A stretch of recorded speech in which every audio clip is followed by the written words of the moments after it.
I'm Dr. Greg Ellis, and I want to talk today about anti-aging strategies. The strongest method to prevent aging is a reduction in calories. This has been known since the 1930s. And the calorie reduction needs to be, unfortunately, fairly significant, about 20 to 40% of the total calories you consume each day. So that's going to be difficult. Most people will not do that. Obviously, we're getting fatter. There's an obesity epidemic. So not only are we not reducing our calories, but we're consuming far more than we ever did in the past. So what some researchers have been doing over the last several years is to try and look at what we call some anti-aging mimics.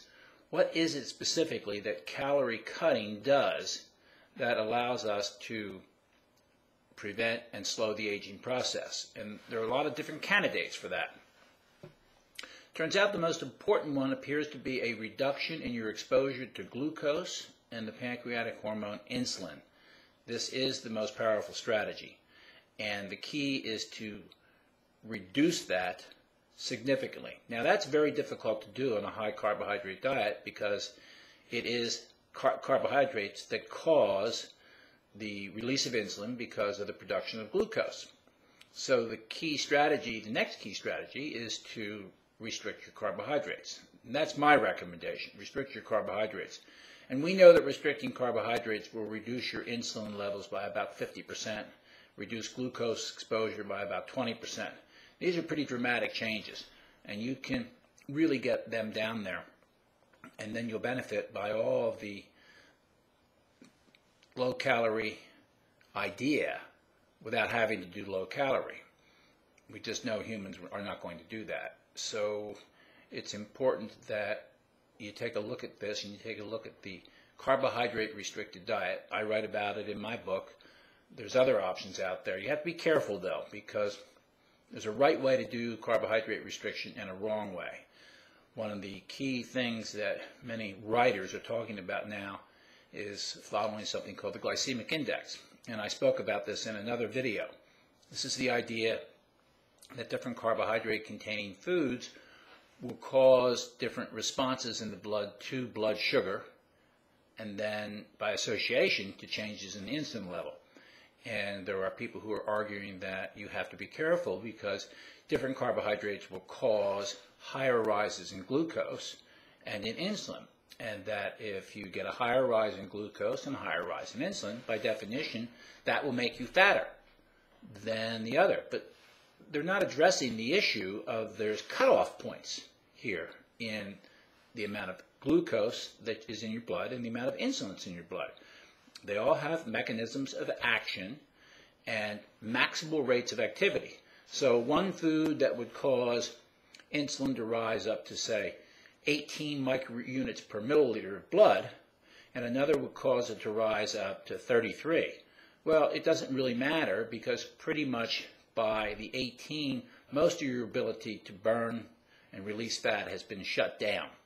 At 33, it's completely shut down. But very often, some of these so-called low glycemic index foods will increase your glucose and your insulin levels, insulin in particular, to much higher levels, upwards of 70, 80, 90, 100 microunits per milliliter. And at that point, everything's been long shut down. So the idea that spikes or rises in your glucose and insulin will make a difference. And by implication, some of the people who are talking about using the low carbohydrate diet recommend consuming carbohydrates that are low glycemic, thinking that this will make a difference because they just haven't done their homework and they don't understand that it doesn't make any difference. The physiology is over with by that point. All the changes in the hormone level have affected the cells to their maximum level.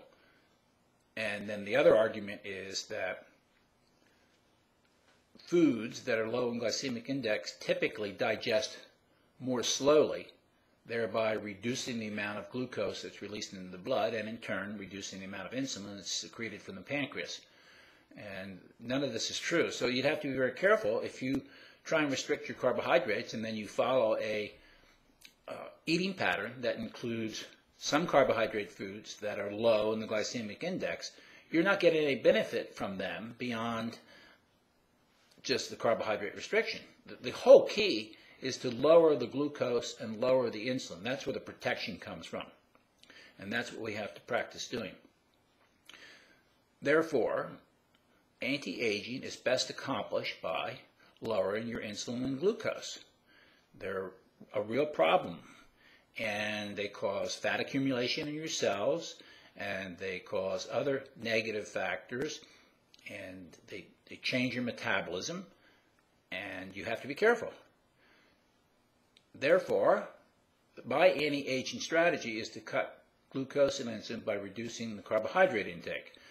Exercise has been shown to have some benefit, but the amount that you have to do is often far more than what most people are willing to do. So that's another problem as well. Also, the importance of body composition, how much body fat and how much lean muscle tissue you have, are important considerations. And the low carbohydrate diet will lead to increases in lean tissue and decreases in fat tissue. That's why I recommend that people use the low carb diet, and you'll see that I have a perfect strategy for how to follow it and how to use it, because you don't want to do the Atkins version because it's so abrupt and your body can't handle all the fat that you're now exposed to if you just simply cut your carbohydrates out. You have to wean yourself off the carbohydrates to get a positive effect from the low carb diet. That's my recommendation, and that's what I suggest you follow. I'm Dr. Greg Ellis.